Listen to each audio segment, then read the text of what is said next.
कि जो यूपीएससी का जो प्री और मेंस का जो रिटन एग्ज़ाम होता है वहाँ तक तो मामला ठीक रहता है। वहाँ पर जो दलितों के, बहुजनों के जो बच्चे होते हैं, जो अल्पसंख्यक समाज के होते हैं, वो बच्चे ठीक ठाक स्कोर करते हैं, बहुत अच्छा करते हैं, टॉप करते हैं। लेकिन जैसे ही मामला जाता है लास्ट वाला जो राउंड होता है इंटरव्यू वाला, वहाँ पर जाके आप देखेंगे कि जो बच्चा मेंस में सबसे अच्छा स्कोर कर रहा है, लेकिन बहुजन होने के नाते, दलित होने के नाते, अल्पसंख्यक होने के नाते इंटरव्यू में उसके नंबर काट दिए जाते हैं। तो सवाल तो वहाँ पर कहीं उठता है कि आखिर ऐसा क्यों होता है। इन तमाम मुद्दों पर बातचीत करने के लिए मेरे साथ लोहियावानी के प्रदेश अध्यक्ष डॉक्टर रामकरण निर्मल जी मौजूद हैं। बातचीत करते हैं, समझते हैं, काफ़ी अनुभव है, इनसे बातचीत करते हैं, समझते हैं। आइए, स्वागत है आपका। शुक्रिया। ऐसा क्यों होता है कि मान लीजिए रिटर्न में अच्छा स्कोर करते हैं जो पीडीए समाज के बच्चे हैं, लेकिन जैसे मामला इंटरव्यू में पहुंचता है तो हम देखते हैं कि जो 700-800 का स्कोर हो रहा है, वहां पर जाते हैं तो जो अगड़े समाज के बच्चे होते हैं उनका इंटरव्यू में नंबर रिटर्न के मुकाबले बहुत अच्छा होता है, बहुजनों का नंबर कट जाता है। देखिए, सबसे पहले तो आपने यूपीएससी की बात की, तो मैं सभी जो सिलेक्ट हुए उनको बधाई देना चाहता हूँ। बड़ी परीक्षा है, बड़ी मेहनत से लोग जाते हैं वहाँ पे।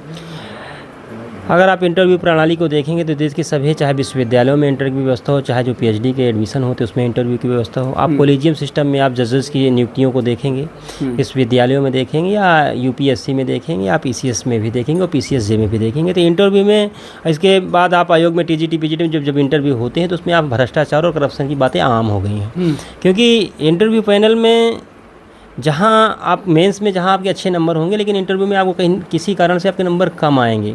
अब ये इसमें जाति की बात है या उसकी भागीदारी की बात, आप उसको जब देखेंगे, उसको पूरा आप एनालाइज करेंगे तो उसमें आप पाएंगे कि एक बड़ा कारण है कि उसमें दलित और पिछड़े बच्चों के इंटरव्यू में नंबर कम आते हैं। यूपीएससी में अभी हाल ही में रिजल्ट आए हैं और बहुत सारे लोगों के मेंस में अच्छे नंबर हैं। इसके पहले भी रिजल्ट्स आए हैं कई बार, और हमेशा यूपीएससी के इंटरव्यू पैनल पर सवाल उठते रहे हैं। बड़े बड़े विद्वानों ने भी सवाल उठाए हैं कि इतनी ज़्यादा नंबर का इंटरव्यू नहीं होना चाहिए। जब बच्चा मेंस में अच्छे नंबर ला रहा तो उसके इंटरव्यू में कैसे नंबर कम हो सकते हैं? आखिर कौन लोग हैं जो उनके इंटरव्यू में नंबर कम देते हैं? अब आप पीएचडी में आप जाइए, जब आप मेंस दे देते हैं, पीएचडी का जो मुख्य परीक्षा हो जाती है, और जब इंटरव्यू में जाते हैं तो आपको इंटरव्यू के आधार पर आपको आप बाहर कर देते हैं, आपके नंबर घटा देते हैं, ताकि आपका एडमिशन ओपन में ना हो पाए, आपका एडमिशन आरक्षित में रहे, या तो आप एडमिशन तक पहुँच ना पाए, बाहर हो जाए।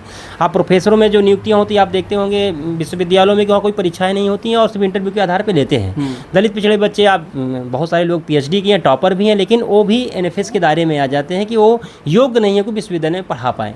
तो ये जो इंटरव्यू की जो प्रणाली है, चाहे वो विश्वविद्यालय में चाहे वो यूपीएससी में हो, वो सारी प्रणालियों में भ्रष्टाचार है, अनियमितताएँ हैं। तो सरकार इसमें, इसके पहले भी आपने देखा होगा कि ये शिक्षा आयोग में जब समाजवादी सरकार थी तो इंटरव्यू के नंबर घटा दिए गए थे, क्योंकि इंटरव्यू में बहुत सारा भ्रष्टाचार था, तो उसको घटा के 50 नंबर तक कर दिया, उसको कंपलसरी कर दिया गया था इतने नंबर आपको देना, इतने % नंबर।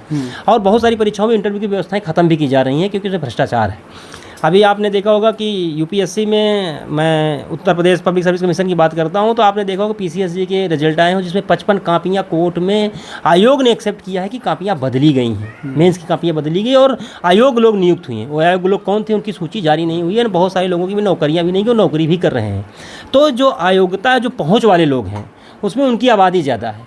जो पीडीए है, जो पिछड़े और दलित समाज के लोग हैं, उनकी आबादी बहुत नाम मात्र की, वो है ही नहीं, शून्य है। तो ये जो प्रणाली है ये कहीं इस पे प्रश्न चिन्ह है और ये भ्रष्टाचार का एक माध्यम भी है। और इसी से समय समय पे इसको हटाने की सॉल्यूशन क्या है इसका? सॉल्यूशन ये है कि कोई भी परीक्षा जब आप रिटेन करते हैं, मुख्य परीक्षा होती है, प्री परीक्षाएं होती हैं, तो इंटरव्यू में उसके मार्क्स 1000 नंबर के, 500 नंबर के, जो मार्क्स का आपका दायरा बहुत बड़ा है, इतना नहीं होना चाहिए। आप उसके बिहेवियर को चेंज करते हैं, उसकी स्मार्टनेस को आप जानना चाहते हैं, तो नंबर उसमें मायने नहीं रखता है।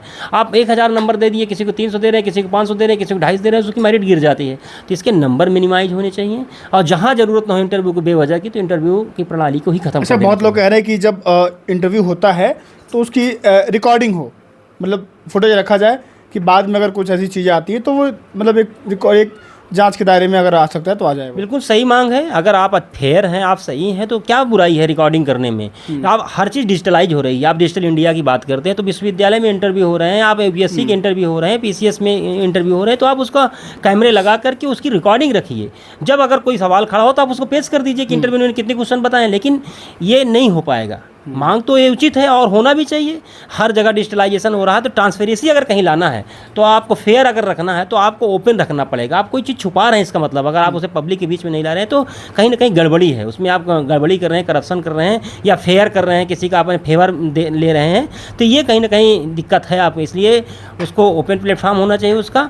अगर ओपन प्लेटफॉर्म आप कहते हैं कि इसकी एक प्राइवेसी है, इसकी एक वो है, उसका एक नियम है कि हम उसको ओपन नहीं कर सकते हैं, तो इतने नंबर नहीं होने चाहिए और उसमें भागीदारी होना चाहिए। कौन है इंटरव्यू, मैं नहीं कहता कि जातियों के आधार पर भागीदारी हो, लेकिन जब इस देश में आरक्षण है, रिजर्वेशन है और यहाँ पे बहुत सारे लोग जातियों के आधार पर सताए जाते हैं, तो उनमें भी उनकी भागीदारी होनी चाहिए और लीडरशिप की भूमिका में होनी चाहिए। आप बोर्ड में देखेंगे अलग अलग बोर्ड बनते हैं इंटरव्यू के, तो उसमें अगर आप देखें कि जिस इंटरव्यू के पैनल में बोर्ड किस जाति का है, कौन उसका प्रमुख है, तो वहाँ पे उस अगर पिछड़े जाति का है तो वहाँ है तो उस पर नंबर उनको ठीक मिलते हैं, पिछड़े जाति का है तो उसमें नंबर उनके आने वाले कम्युनिटी से उन लोगों को उनके साथ न्याय होता है। लेकिन अगर वही फाइनल में इंटरव्यू के पैनल में अगर उसका प्रमुख कोई दूसरा है तो उसमें उनके नंबर घट जाते हैं। अभी मैं यहाँ नाम इसलिए नहीं लेना चाहूँगा, बहुत सारे उसके रिकॉर्ड्स हैं, बहुत सारे उसके उदाहरण हैं और इसके पहले भी नियुक्तियाँ हुई IAS में बहुत सारे नाम हैं ऐसे जिन्होंने मेंस में नंबर कम पाए लेकिन इंटरव्यू में इतना ज़्यादा नंबर थे कि वो टॉप कर गए। और बहुत सारे दलित पिछड़े बच्चे मेंस में अधिक नंबर पाए थे लेकिन इंटरव्यू में उनके नंबर कम हुए। इस बार भी जो सुरभि यादव हैं उनका मेंस में बहुत अच्छा स्कोर है, जो टॉपर है उनसे भी ज़्यादा नंबर है। हाँ। लेकिन इंटरव्यू में जाती हैं तो उनसे नंबर कम हो जाता है, वो टॉपर निकल जाते हैं, ये पीछे आ जाते हैं। ये हालांकि ये पूरा एनालाइज उस पर कई लोगों ने कई बार सोशल मीडिया के माध्यम से एनालाइज भी किया, कई लोगों के रिजल्ट्स मेंस के और कई लोगों के इंटरव्यू के नंबर्स उन्होंने ओपन भी किए हैं। हालांकि ये इस पर भारत सरकार को और वो जो अथॉरिटी उसे सोचना चाहिए कि आखिर जब उस पर ब्लेम लगता है या इस तरह की व्यवस्थाएँ हैं जिसमें लोगों को एक शंका उत्पन्न होती है, जिस पर लोगों का विश्वास पैदा होता है, तो ऐसी व्यवस्थाएँ को खत्म करना चाहिए, उसमें सुधार करना चाहिए। अच्छा, एक सवाल आपसे होगा कि उत्तर प्रदेश में पिछड़ों दल के जो नेता हैं, पिछड़े समाज के जो नेता हैं, खासतौर से ओम प्रकाश राजभर हो, संजय निषाद हो, बड़े बड़े मंचों से इस बात को कहते हैं कि समाजवादी पार्टी की सरकार में सारा हक, जो सारा आरक्षण है, सारी नौकरियां हैं, यादव समाज खा जाता था, यादव समाज की ठेकेदारी होती थी। इस बार समाजवादी पार्टी की सरकार नहीं है, मान लीजिए 10 साल से, न केंद्र में उनकी कोई भागीदारी है न उत्तर प्रदेश में है, फिर भी यादव समाज के लड़के, चाहे वो कांस्टेबल की परीक्षा हो, UPSI की हो, चाहे अभी वर्तमान में UPSC का रिजल्ट हो, ठीक ठाक संख्या में अच्छे नंबर के साथ बहुत बड़ी संख्या में आ रहे हैं। तो जो आरोप लगाते हैं वो लोग आखिर क्यों लगाते हैं, क्या चाहते हैं वो लोग? देखिए, ओम प्रकाश राजभर जी और संजय निषाद जी या कोई भी जो आरोप लगाते हैं जाति के आधार पे, उनकी क्या मनसा है वो जाने। लेकिन मेरा ये मानना है, ये कहना है कि जो मेहनत करेगा वो जाएगा। OBC में अगर यादव समाज का व्यक्ति, लड़का अगर पुलिस में, PSC में या किसी भी विभाग में वो जाता है तो इनकी मेहनत के दम पे जा रहा है। वहाँ सरकार नहीं, सरकार के बाद भी जाता है, क्योंकि इस यहाँ पे तो नहीं है, वो जाते हैं। लेकिन मैं उनसे सवाल करना चाहता हूँ कि अगर आप हेड कांस्टेबल की वैकेंसी में आप कहते हैं कि यादव समाज खा रहा है, लेकिन मैं उनसे पूछना चाहता हूँ कि IIT में, IIM में, विश्वविद्यालय में कितने प्रोफेसर यादव के हैं, कितने पिछड़े समाज से हैं, कितने यादव वाइस चांसलर बने, कितने यादव सुप्रीम कोर्ट के जज बने, चीफ और हाई कोर्ट के जज बने, वो आंकड़े उनके पास है? कितने यादव क्रिकेट में पहुँचे, कितने लोगों का माने इतने आज़ादी के 70-80 साल बाद क्या कहाँ तक पहुँचा है यादव समाज? तो ये किसी जाति को राजनीतिक रूप से किसी जाति या किसी कौम को बदनाम करने की साजिश है। अगर ओम प्रकाश राजभर जी, संजय निषाद जी, मैं पूछना चाहता हूँ कि बांदा विश्वविद्यालयों में 11 पद से ज़्यादा, उसमें 9 से ज़्यादा ठाकुर बिरादरी की हुई है। गोरखपुर विश्वविद्यालय में आप देखिए, किसी विश्वविद्यालय बांदा में आपने देखा हो रिजल्ट कि इसमें कितनी जाति के लोग हुए? माने गोरखपुर विश्वविद्यालय में देखिए उसमें किस किस जाति के लोग हो रहे हैं, उसमें तो नहीं है यादव। अभी तो सरकार नहीं है समाजवादी पार्टी की, तो उस पर वो सवाल क्यों नहीं खड़ा करते? अभी आप 69,000 शिक्षक भर्ती में जो दलित पिछड़ों को हक मारा जा रहा है, अभी आपने उन्हीं की गठबंधन की LI अनुप्रिया पटेल जी उन्हें पार्लियामेंट में उठा रही हो सवाल की जो दलित और पिछड़े बच्चे हैं। अभी वर्तमान में एक परंपरा निकल पड़ी कि ओपन सीटों में उनको नहीं क्वालिफाई किया जा रहा है और उनके ज़्यादा कट ऑफ आ रही है। SC की भी, SC ST की कट ऑफ ज़्यादा जा रही है, OBC की जनरल ओपन सीटों से ज़्यादा जा रही है। और उसमें तर्क दिया है कि सुप्रीम कोर्ट का एक फैसला है कि अगर कोई व्यक्ति OBC SC ST का उसने अगर फॉर्म में आरक्षण ले लिया, उसने अगर फीस कम जमा की है तो उस आधार पे उसको आरक्षण तक सीमित किया जाएगा। ये सरकार को ये देखना चाहिए कि open seat, open for all, उसमें कोई जनरल कोई एक जाति की नहीं है, लेकिन उनकी कट ऑफ कम जा रही है और इनकी कट ऑफ ज़्यादा जा रही है। तो ये संजय निषाद जी को और ओम प्रकाश राजभर जी को इस पर सवाल खड़ा करना चाहिए कि बहुत लाखों हज़ारों बच्चों का जो हक छीना जा रहा है, 69,000 शिक्षक भर्ती में आज भी उनको हक नहीं मिला, सुप्रीम कोर्ट तक की वो लड़ाई लड़ रहे हैं। इस पर वो सवाल नहीं खड़ा करते हैं, उस पर वो नहीं बोलते हैं। इसकी लड़ाई अगर कोई लड़ रहा है तो उत्तर प्रदेश समाजवादी पार्टी और समाजवादी पार्टी के राष्ट्रीय अध्यक्ष माननीय अखिलेश यादव लड़ रहे हैं।